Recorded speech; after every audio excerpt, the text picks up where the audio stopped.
De regreso a esta hora, señoras y señores, con más noticias en el marco de esta emisión informativa de CB24. A ustedes muchas gracias, como siempre, por acompañarnos. Nos cambiamos de nuestra ubicación tradicional en el estudio a esta hora para abordar un tema con un entrevistado bien interesante. No solo el entrevistado, sino también el tema, por demás, es bien digno de analizar, de conocer los detalles y sobre todo por qué surgen las diferentes aristas que han determinado en esa situación actual. Pero les quiero contar, por ejemplo, para contextualizar un poco, que el artículo número 78 de la Constitución Política de Costa Rica resalta que la educación preescolar, la educación básica y hasta la diversificada inclusive en el sistema público son gratuitas y costeadas por la nación. Sin embargo, esto no es del todo cierto, o al menos no se cumple al 100% de esa línea, ya que enviar a un niño, por ejemplo, a estudiar puede costar alrededor de $100. Estamos hablando del sector público.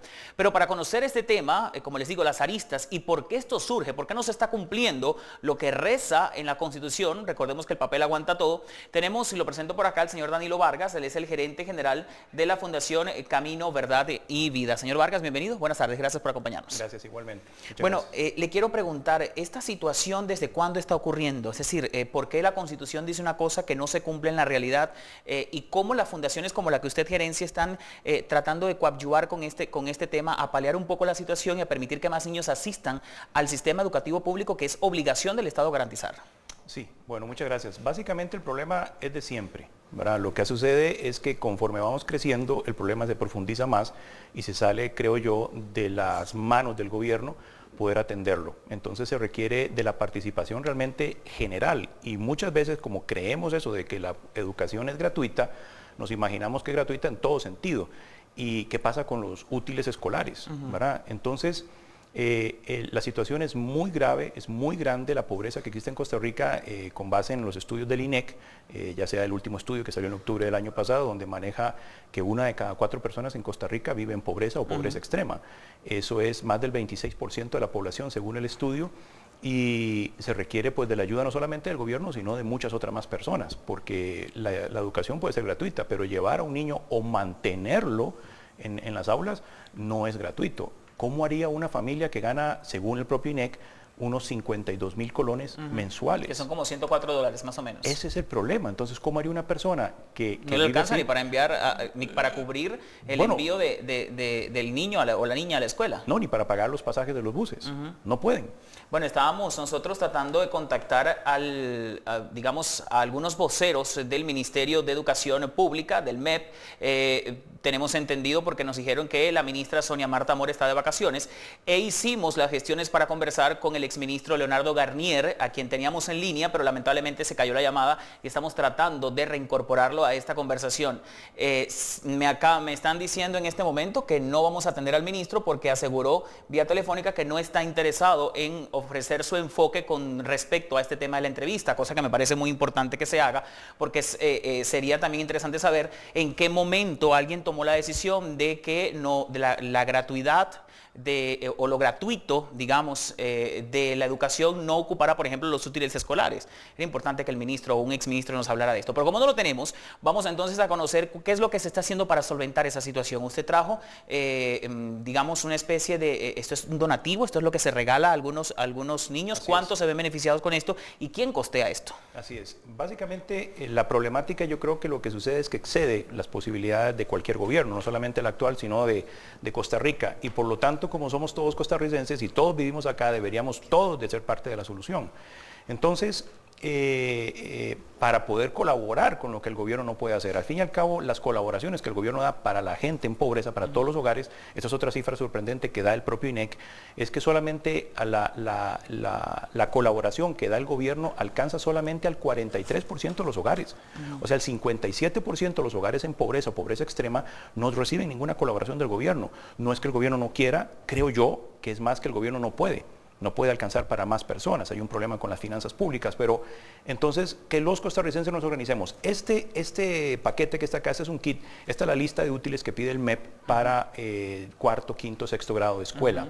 Entonces, un paquete de este tipo está costando alrededor de 25 a 30 mil colones. Unos $60 más o menos. 60 dólares más o menos. ¿Cómo haría una familia que gana 100 dólares pagar esto? Y cuando son 3 hijos o 4 hijos, que también en el estudio de la pobreza en Costa Rica demuestra que justamente los hogares en pobreza tienen más hijos que los demás.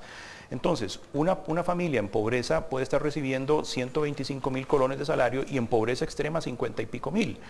Es algo muy grave. Lo que nosotros hacemos en la Fundación Camino, Verdad y Vida es buscar a empresarios, empresas o el público en general que quiera colaborar donando esto, ya sea en especie, consiguiendo los útiles escolares o con dinero en efectivo que se puede recibir. Ahora estamos viendo, no sé si podemos enfocar una vez más, por favor, este conjunto de útiles que están bien interesantes, ahí lo teníamos, pero habría que levantarlo un poco para que vean de qué se trata, que además es bastante completo lo que estamos viendo acá, marcas importantes, no estamos digamos, desaprovechando la calidad porque es gratuito, porque lo está donando alguien. Así es. Sin embargo, ¿cómo también puede participar otra fundación o una empresa privada que quiera colaborar con ustedes?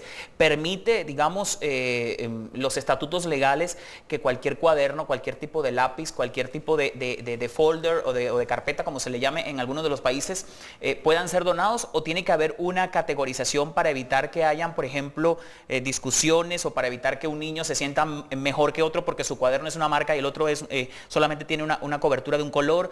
¿Cómo se maneja eso? Es bien delicado. Así es. De hecho, es algo muy, muy bueno. Excelente comentario. Sucede que muchas personas con un buen corazón desean colaborar y van solas y traen cuadernos que pueden ser los cuadernos que compran ellos para sí mismos. Entonces estamos hablando de que un cuaderno de este tipo puede estar costando entre 500, 750 colones y alguien va y regala un cuaderno de 3,000 colones. Pero cuando llevamos eso, primero lo que nos duele en el corazón es que con lo que cuesta un cuaderno podemos haber comprado 5. Con los 3,000 colones o $6 puedes comprar otros más. Así es. Y luego lo otro que sucede es que hay una desigualdad porque a la hora que vamos a entregar a escuelas y demás, que eso es muy importante también decirlo, realmente nos enfocamos en entregarle a niños que realmente lo estén ocupando. Y gente que no esté recibiendo doble, también verificamos eso por medio de trabajo social y por medio de las propias maestras, los docentes de ellos, pero les pedimos que sean los cuadernos de este tipo, que son los básicos, que son muy buenos, no son malos, son muy buenos, para que no haya desigualdad. Cuando entregamos en una familia donde hay que entregarle a 2 niños o a 3 niños, o en una escuela le estamos entregando, todos se sientan iguales. Que todos se sientan iguales, eso es muy bueno. Entonces, todo es bien recibido y tratemos, si van a participar de alguna manera, participar con las cosas que son básicas. Lo que el MEP pide es lo que ellos están ocupando. Y bueno, vemos que hay una flauta, vemos que hay todo tipo de cosas, ¿verdad? Diccionario, es el paquete completo.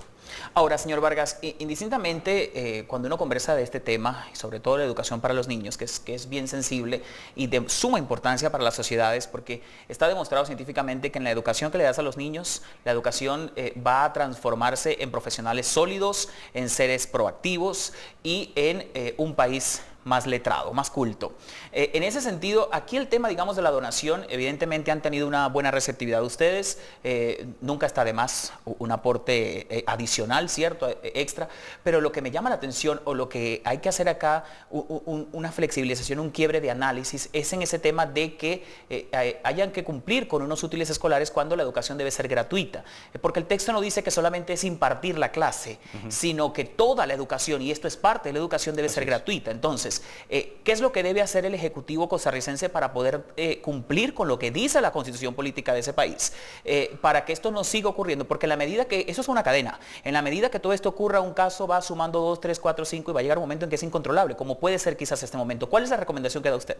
Bueno, yo pienso que, con todo el respeto, porque no estoy en el gobierno ni tengo la autoridad para manejar ese tipo de cosas, soy costarricense y sé que hay un problema fiscal importante, entonces es una bola de nieve que se está haciendo muy grande y como bien dice usted, y es gravísimo porque el propio INEC dice en este último estudio una cosa... Ahí hay cifras importantes. Sí, estas son las cifras del propio INEC, o sea, del propio gobierno, del propio...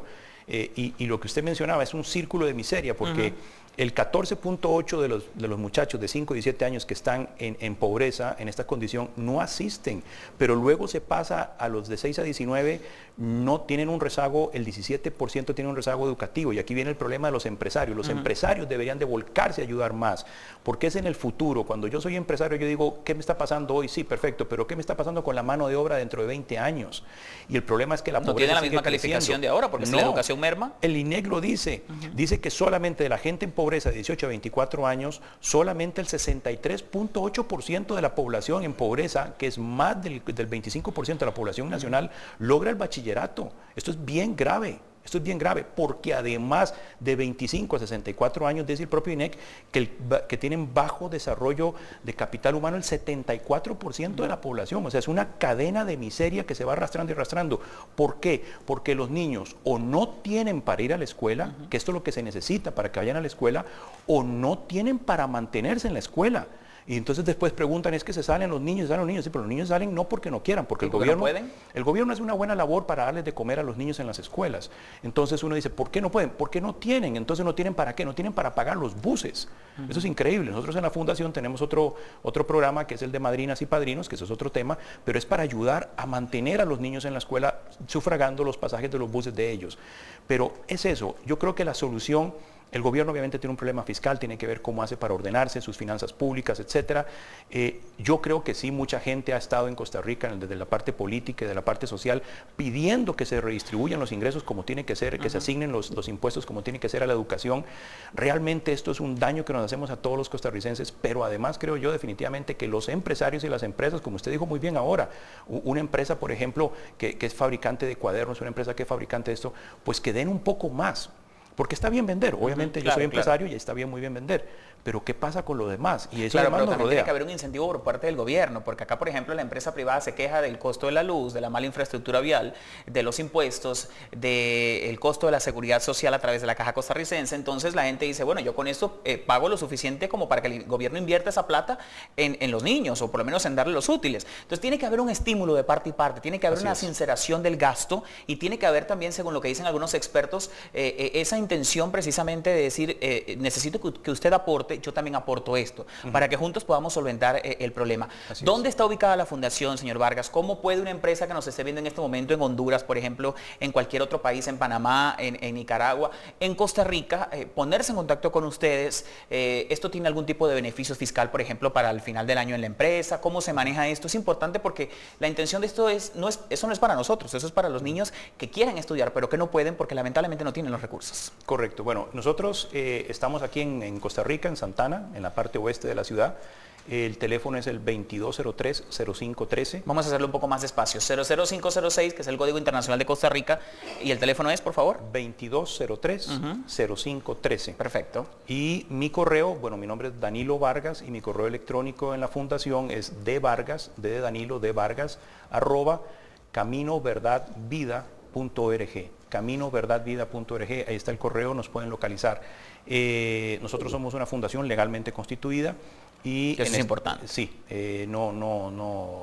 sí podemos ofrecer esa seguridad legal y estamos en este momento en trámite con el Ministerio con Tributación, Ministerio de Hacienda, para lograr una autorización, una carta en que las donaciones sean deducibles del impuesto sobre la renta.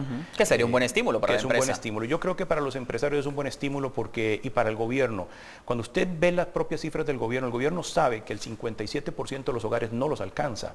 Hay un problema fiscal y necesitamos concentrar toda la cantidad de impuestos que entren al gobierno. Sí es cierto, eso es importante, pero cuando vemos las cifras de pobreza y pobreza extrema que está desatendida en una desigualdad y una injusticia social increíble, tenemos que ver cómo luchamos por la redistribución de las oportunidades. No la redistribución de la riqueza, no importa tanto la riqueza, lo que importa es que esos niños puedan ir a la escuela y puedan tener un futuro mejor. Y puedan ser profesionales de bien, salir del ocio, no estar vulnerables a caer en caminos, digamos, adversos o errados a lo que la realidad debe ser. Señor Vargas, muchísimas gracias por su tiempo, le deseamos el mayor de los éxitos y cuente con nosotros cada vez que esta ventana pueda servir para aportar un granito de arena a que estos niños de Costa Rica puedan ir a las aulas de clase como lo establece la Ley de Vida. Gracias. Muchas gracias y buenas tardes. Esperamos que esta entrevista haya sido no solo de su agrado, sabemos que fue de su agrado, pero más aún de su interés, para que puedan unirse a esta importante causa y puedan también dar un grano de arena como sociedad, no solo en Costa Rica, sino en el resto de la región. Hay que emular este tipo de iniciativas. Cerramos así entonces con Danilo Vargas, gerente general de la Fundación Camino, Verdad y Vida en Costa Rica, esta parte del noticiero. Vamos a la pausa de rigor y ya regresamos con más. Sigan con nosotros, por favor.